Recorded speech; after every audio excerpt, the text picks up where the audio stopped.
Good evening, Matt Wordsworth with ABC News.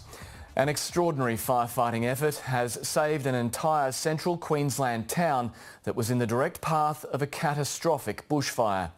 In an unprecedented move, the community of Gracemere was evacuated to nearby Rockhampton in a matter of hours. Overnight, water bombers rained down on the dangerous blaze, saving thousands of homes. But the fire crisis is far from over, with 130 blazes still burning across the state. We cross live now to reporter Ashleigh Stevenson in central Queensland. Ash, how are the local residents feeling tonight? There is relief here tonight, Matt, but there is also concern. Even as the Premier was visiting this afternoon to say thanks, firefighters were having to dash off and tend to flare-ups in the region. So authorities are urging locals to take heed of those warnings into this evening and further on in the coming days.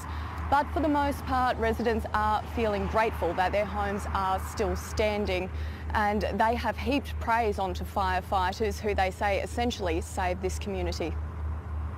An eerie dawn breaks over the Rockhampton showgrounds. People spent an anxious, hot, sleepless night here, wondering if they'd have homes to go back to. It has been pretty rough. Where did you sleep? In the car.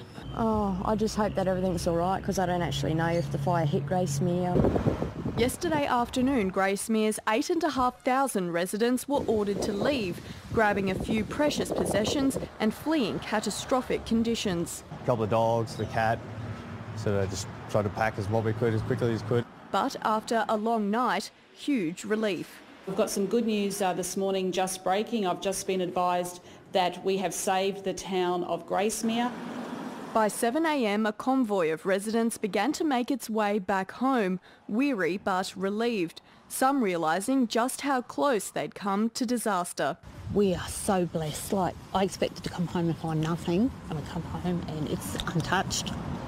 And all my animals survived, like even the chooks are still here. Here in Gracemere, the ground is still smouldering from where fires raged overnight. Locals are amazed and incredibly grateful that firefighters were able to stop the blaze. Another few metres and homes and the local pub would have been destroyed. It could have been so much worse. Instead, residents are counting themselves lucky. It's phenomenal. It's just unreal. Everyone listened, everyone got out, and thankfully everyone is safe and no one lost their life. The Premier visited Gracemere this afternoon to thank the crews for their tireless and courageous efforts. Ashleigh Stevenson, ABC News, Gracemere.